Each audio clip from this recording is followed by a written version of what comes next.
তিন সমন্বয়ক চাঁদাবাজি করতে গিয়ে সেনাবাহিনীর হাতে গ্রেপ্তার হয়েছে, এরকম একটি সংবাদ বাংলাদেশের টপ লেভেলের নিউজ পোর্টালগুলোতে কিন্তু প্রকাশ করা হচ্ছে।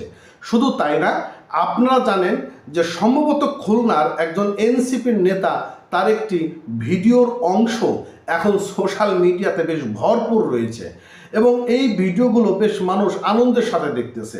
কি হচ্ছে, তারা আসলে কি করতে যাচ্ছে। দেখুন, বর্তমান সময়ে মিডিয়াতে কথা বলাটাও কিন্তু একটা বড় সমস্যা হয়ে দাঁড়িয়েছে। এখন আপনি কথা বলবেন, সত্য প্রকাশ করবেন, আপনার উপর মব জাস্টিস হবে। তো এই যে তিন সমন্বয়কে যে গ্রেপ্তার করা হয়েছে, এমনি তো একটা গ্রেপ্তার করা হয়নি। তারা এক বাড়িতে গিয়েছে, সেখানে গিয়ে তারা চাঁদা উঠাইতে গেছে, চাঁদা দাবি করতে গেছে। যখন সেনাবাহিনী তাদেরকে গ্রেপ্তার করা হয়েছে, তখন বলা হচ্ছে যে তারা দোসরদের খুঁজতে গেছে।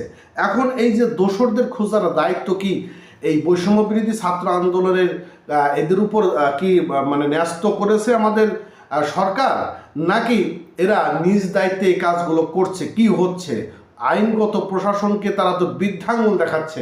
আমরা তো এই বিষয়গুলো এখন স্পষ্টভাবে দেখতে পাচ্ছি।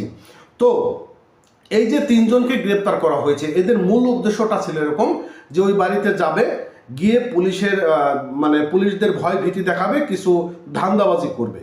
এটাই কিন্তু তাদের মূল উদ্দেশ্য ছিল, কিন্তু মূল উদ্দেশ্য কিন্তু হাসিল হয়নি। তো সেনাবাহিনীতে গ্রেপ্তার হয়েছে। এখন কালের কণ্ঠে এবং কালবেলা পত্রিকা একটা নিউজ প্রকাশ করা হয়েছে। ঘটনাটি ঘটেছিল সাতক্ষীরাতে। কি বলছে দেখেন, বলছে যে সাতক্ষীরার দেবহাটার পুষ্পকটি চাঁদা নিতে গিয়ে সেনাবাহিনীর হাতে তিন সমন্বয়ক আটক হয়েছেন।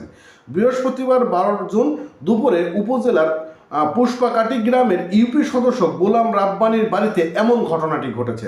আপনারা কালবেলা পত্রিকায় গিয়ে পাবেন। আটক হওয়া সমন্বয়কেরা হলেন দেবহাটা উপজেলার বাহেরা গ্রামে আব্দুল আলিমের ছেলে নাহিদ হাসান, শ্যামনগর উপজেলার কৈখালী গ্রামের সাত্তার মোল্লার ছেলে রহিম এবং আসানি উপজেলার আব্দুল রহমান। বিষয়টা কি বুঝতে পারছেন? এরা এখন বিভিন্ন জায়গাগুলোতে যাচ্ছে, মব করার চেষ্টা করতেছে, কিছু ধান্দাবাজি করে এখন চলতেছে। এখন এই বিষয় নিয়ে কিন্তু কেউ কথা বলতে চায় না, এই বিষয়টা নিয়ে এখন কেউ কথা বলতে চায় না। আচ্ছা, কি বলছে ঘটনাটা, কি বলছে? বলছে যে ইউপি সদস্য গোলাম রাব্বানি ও তার দুই ভাই আব্দুল রব জানিয়েছে, দুপুরে তার বাড়িতে 5 জন বাড়ির ভিতরে প্রবেশ করে নিজেদের পুলিশ পরিচয় দেয়। কথাটা ক্লিয়ার? তাদের মধ্যে 3 জন গোলাম রাব্বানির ঘরে এবং বাকি 2 জন আব্দুল রবের ঘরে প্রবেশ করে অস্ত্র দিকে ঘরে থাকার ব্যবসার টাকা, স্বর্ণালংকার এবং দিয়ে তারা 2 জন পালিয়ে যায়। এছাড়া বাকি 3 জনকে আটক রেখে সাতক্ষীরা সেনা ক্যাম্পে খবর দিলে একটি ইউনিট তাদেরকে গ্রেপ্তার করে। আপনাদের কি মনে আছে কিনা এরকম? হয়তো আমরা বা আপনারা অনেকেই জানি না যে 71 সালের পরে রক্ষী বাহিনী গঠন করা হয়েছিল। তো রক্ষী বাহিনীর যে কাজগুলো ছিল, সেই কাজ তারা না করে তারা কি করছে, এই ধরনের কাজ করছে।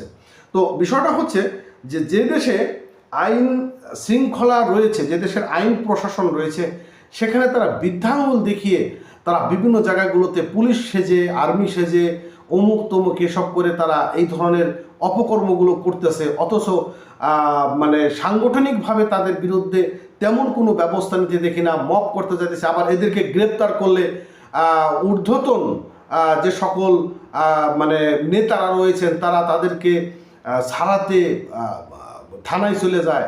এইভাবে চলতে থাকলে তো এদের প্রতি যে একটা ভরসা ছিল, বা সাধারণ মানুষের আমাদের যে একটা ভরসা ছিল, আমরা যে কারণে এদেরকে আমরা সমর্থন করেছিলাম, সেটা আশাটা তো পূরণ হবে না।